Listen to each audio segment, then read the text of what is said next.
Hello, my name is Dean Contover, and this is The Current Buzz. Thank you for watching today. Today we have Jim Campanini. He's the former editor of the Lowell Sun. Lowell Sun's a local newspaper, circulation about 43,000 in the Merrimack Valley. Am I right? And now you have a digital, you even have an app on the phone. Who runs the app, by the way? I have the app, but it still has to be cleaned up. Well, do you have the e-edition? Because you're not a subscriber. You a subscriber? No. Because if you subscribe, you automatically get the e-edition, which is a facsimile of the newspaper, and you just go through it with your fingertip and call up the story. Oh, I see. Or you have the app, which has the website, the breaking news stories, and photos. Right, yes. right. So it's Dean. We led the digital transformation at the Sun. We were one of the leaders for Digital First Media, which has 100 newspapers across the country. So we started that, over 15 years ago. So it's and the Sun circulation is lower. I mean, in our heyday, we got up to about 54,000 circulation when I first joined the Sun 30 years ago, and.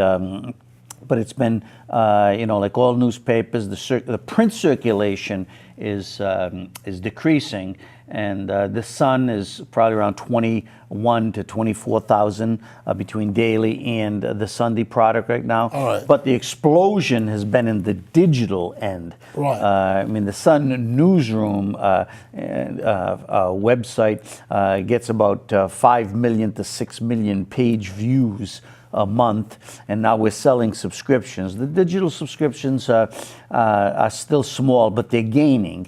They're over 1,000, and I think that's the future. That's where it's going to continue to increase. Right. How do you feel being retired now? I mean, oh man, I tell you, I feel great. I've been walking every look day, great. 3 miles. Yeah. The phone doesn't ring, and that's great.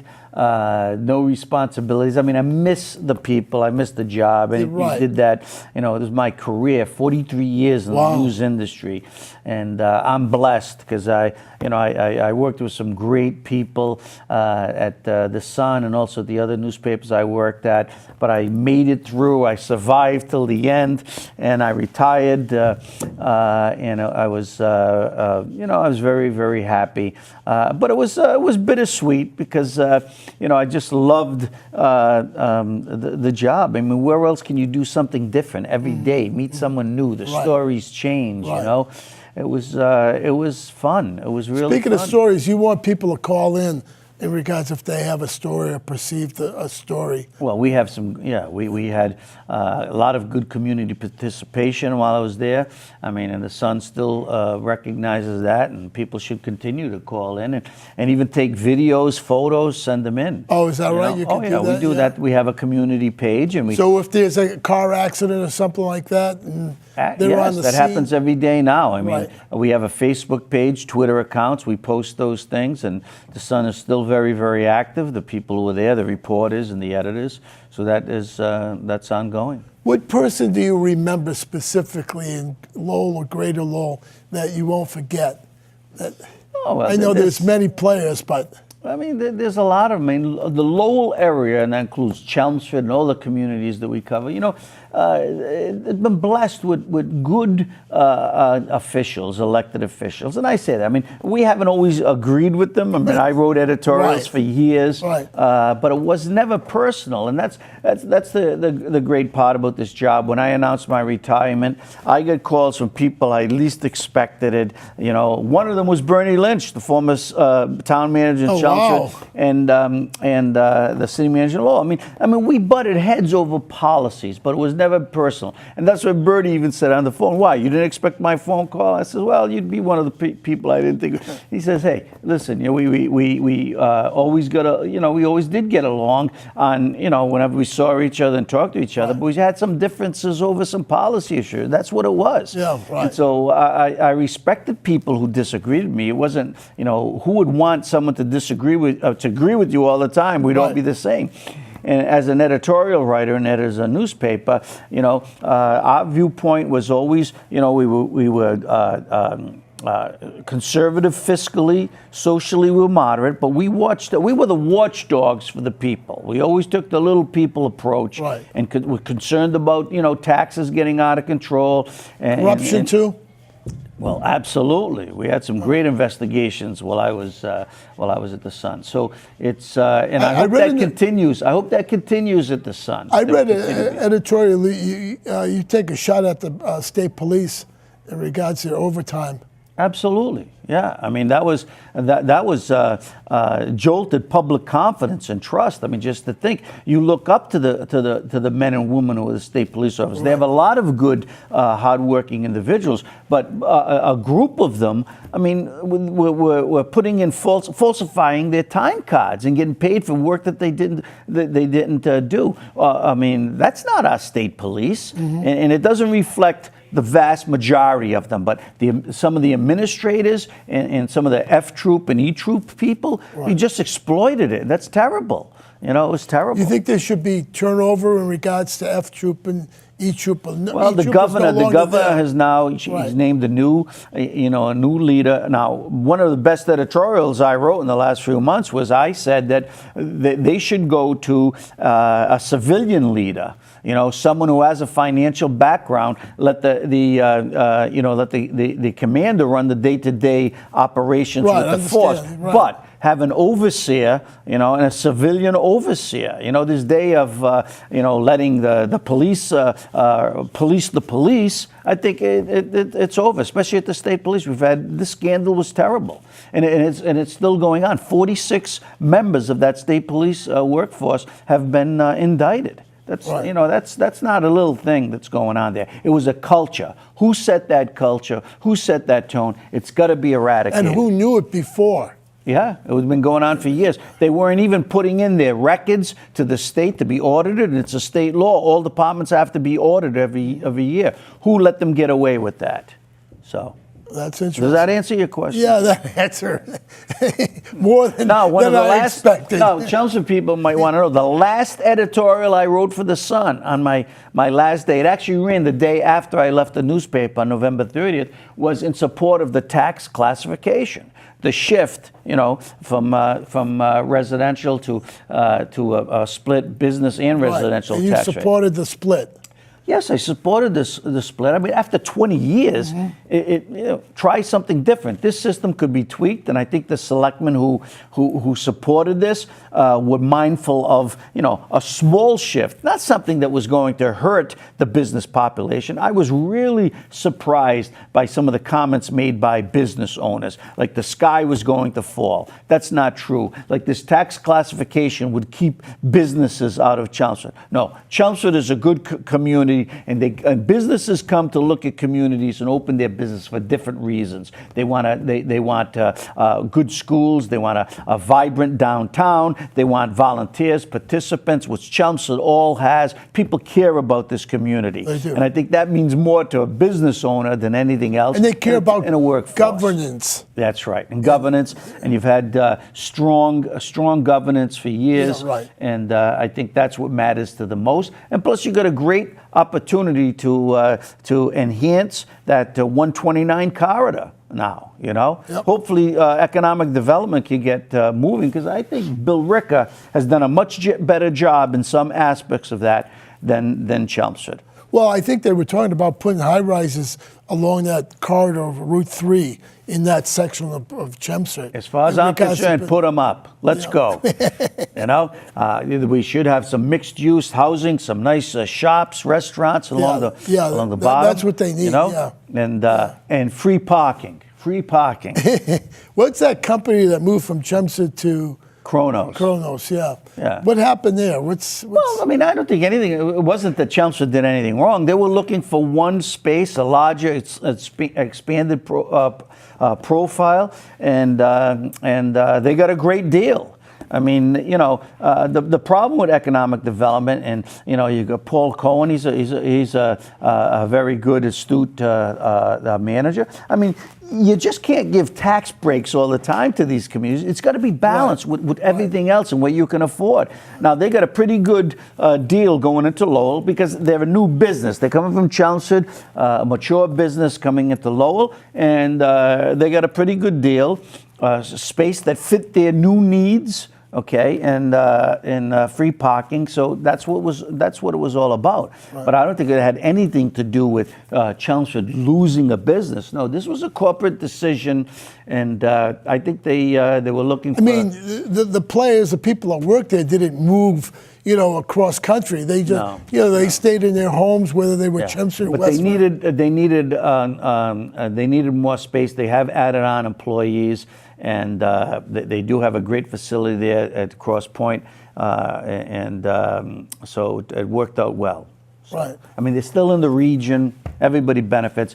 And I think as the years go forward, this term regionalization, we have we call it different things, but I think all these communities with Lowell, Chelmsford, Drake, Billerica, Westford, there's going to be more opportunities in the future. We have to start thinking in that zone. You want people to come in and live in Chelmsford, Lowell, people who have businesses and entrepreneurs, and you want them to stay here, see? So I think the housing stock is very important, especially developing more affordable housing. Right, exactly. The UMass Lowell, the college is becoming a big engine for economic development. You want these talented kids and individuals to start their businesses, or to join businesses that are here, to get rooted in the community. It's called spin-off, isn't it? Yeah, because a lot of them, when the opportunities aren't here, they leave. And just like I hate to say it, my daughter, she graduated UMass Lowell. She got an opportunity in the Midwest where the housing was cheaper, the pay was much higher, and she went to Lexington, Kentucky. She works for Georgia Southern right now. She's an auditor and project manager. I mean, she just loves it. And it was basically, she said, Dad, I can't afford to live up in the Northeast. She just came out of the way that she wanted to do. And I hope she comes back now that she's... well, I mean, it's Lexington, horse country. Oh, you like that. And it's beautiful. And did you own a horse at one time, a racehorse? I owned 9 of them with a stable. We had a group of people from the Sun who invested in it. We had fun for 8 years running those horses. Yeah, we won 62 races, 1.2 million in purses. Wow. And after 8 years, we were 27,000 in the hole. How does that happen? The horses eat, and you got to take care of them. That's right. They all have like healthcare plans, and they're very strict about that. But we had a lot of fun, and the horses had to be cared. They get sick like everybody else, but we had a lot of fun. I'd like to talk to you in regards to the sports section. I think you cover in the high school sports, the breakdown of the games. I think it's a great asset to the paper and you guys who cover the local sports, because high school sports, especially football, is part of the community. That's why the Sun is a strong community newspaper, and I hope it always stays that way, and I think it will. I mean, we're going to give you the events that are coming up, the ham and bean suppers, the church bazaars, everything else. The sports is important, and it shows why people, keep coming back to the Sun, whether through our digital product now or the grandparents and parents keep buying the newspaper. And it's important. But we also have a strong schools page section. We highlight the academics that the kids are doing too. So we've added that through the years, and it's been a big, important part of the paper. Do the schools send you the information, or do you reach out to the schools? Well, Dan Phelps runs that operation, and the schools are very good about sending that in. Okay. Naturally, schools. Yes. He reaches out to all the schools. Right. Some are better than others in sending that information. And even the colleges, they send us the dean lists and little snippets about kids from this area who are successful. So we reach out to to everybody. Dan does that, and whoever responds, and that's gets the coverage. That's right. So it's all about PR for your school. Exactly. You know what I miss a lot is the teacher of the week. You used to have teacher of the week. We used to have that, yeah. And that was I enjoyed that because it gave the teachers something to strive for, to be recognized. Well, you should reach out to the new senior editor at the Sun, Tom Zupa. Maybe that could be started. I mean, I helped start the regional Knowledge Bowl that Chelmsford won this past year. Took place in. It always wins, doesn't it? Well, Chelmsford, no, Lowell won that for the first two because Lowell was originally. Lowell's been doing it for almost 3 decades, holding the Knowledge Bowl, and I got involved in that and covered it. And I said, "Gee, why not expand this?" Jean Franco was the superintendent of schools in Lowell. She said, "Hey, that's not a bad idea," and I wanted to bring the kids together so they can meet.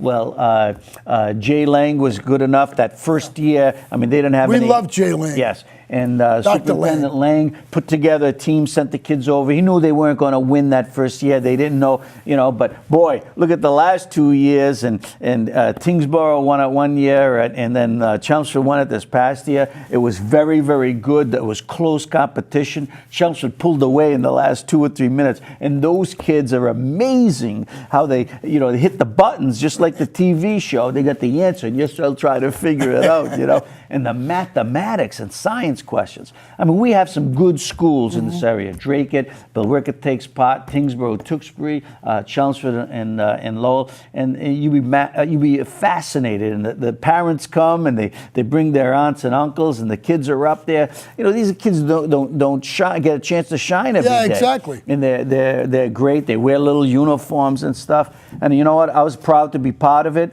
And it was named after Kendall Wallace, the former general manager and publisher of the Sun, who took such a great, he took part in a lot of Lowell educational opportunities. Let's talk about building of a new Lowell High School. That was contentious for how many years in Lowell? Well, that last year was the most contentious, and actually went to the ballot. And the Sun took the position that it should be at Corley Stadium, and there was that initiative to keep it in the downtown. The initiative was it was a fake, phony initiative because it only gave you the way it was worded. Exactly. It led people to keep it in downtown. But I think overall, the people of Belvedere spoke. They didn't want it in their neighborhood, and they didn't want it at Corley. And you live in Belvedere. I live in Belvedere. Yeah. Yep. And I think it's. I still think that I think you got to heal Lowell, and it's fine. It has been settled. It's not going to go back. But I think the impact on the downtown and Lowell for the next 50 years is going to be drastic. I really do. I think. I just think it's not going to improve that downtown. It would have been a great economic development zone. And I think the people who the masters of that initiative were not very visionary, because in the next 50 years, Lowell is going to be a much vastly different city in the way we educate kids. Kids won't be going to these bricks and mortar schools. Look at what UMass Lowell, Middlesex Community College, and other progressive schools are doing online education. Right. Kids are going on options. Kids might not even be going through K through 12 anymore. They'll be learning online and through other vehicles. So it wasn't, I think, a very good, long-reaching decision for Lowell to build that. And take out a dentist building that's been there for 35 years. Okay, shut down 6 professional offices in a building by eminent domain. Oh, please, government getting involved and taking a thriving business from downtown Lowell that gets 35,000 patient visits a year. Terrible decision. Yeah, interesting. In regards to the high school, I mean, it just doesn't make sense. Are they going to gut the high school and just leave the shell? It's going to be interesting to see what, that school was, they agreed to spend $350 million.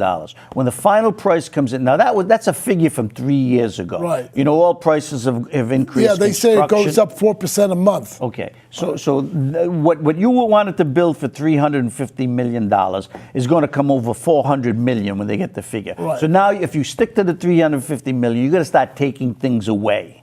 Okay, right. So now you're getting less of a school, and those are the options that have to come up. Whether there will be some new buildings, but are they going to reconstruct that old building that I think should have been torn down anyway?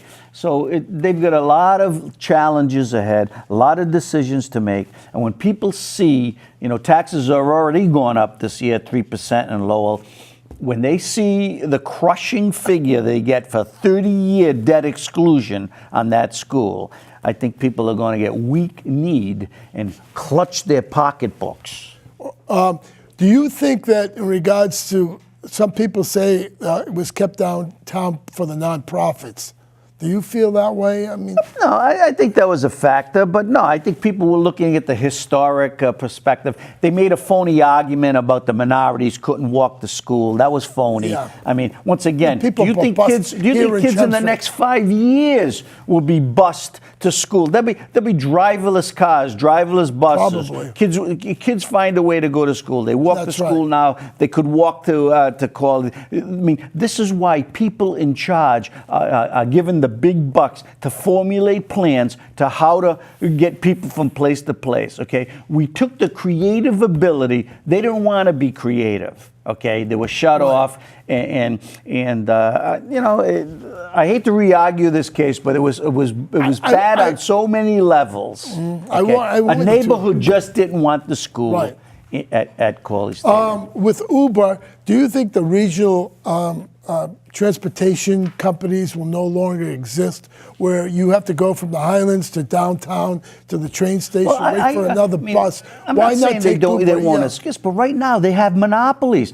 The transportation costs are killing every community, wherever you live. Right. And you know why? Because there are only one or two who could serve different communities. So there's no competition. You sign these contracts, okay, and the service. If the service remains status quo, that's supposed to be a win, because it doesn't seem to get better every year from year to year. Right. If someone would put in that's a good one for you. You should put in a FOIA for all the grievances and complaints made against the bus company that serves Chelmsford. I imagine it'll be the same as in Lowell. There must be a stack like this. Okay, so I think it has to change. I think government has to, and I would hope that the state would take a more active role to look into all these busing companies, okay, how they operate, because there is an association. They all know what each other is being paid, and then they bump up the price or they hold communities hostage. Okay, and we have no recourse except pay the freight. And yet we say every year, the state's not giving us enough money. The state's not giving us enough money. Well, how could it keep up with this? So the state has an obligation to check into it, but the local communities should get tougher. The elected officials should get tougher and scrutinize these transportation companies and look for options. I have 2 minutes. What about charter schools? I love charter schools. I think they're the innovative engine that we all thought they were. Naturally, some of them don't work well as others, but they face review. If they don't come up to standards, they lose their charter within 5 years. Okay, no public school in the state of Massachusetts is going to lose its ability to keep educating kids after 5 years, and we have some failing schools. Okay, so it's too bad. The big disappointment of the 1993 Education Reform Law is that charter schools were supposed to be treated as incubators for innovative design, and some of that stuff would be incorporated and integrated. But because of the school unions, the teachers unions, they've resisted. They've gotten their pals on elected school committees who they donate to go along, and they put up this block. Education is not one size fit all. You know that. Everybody's children is different. That's right. Okay, they should learn at different paces. teachers Right. in an atmosphere and environment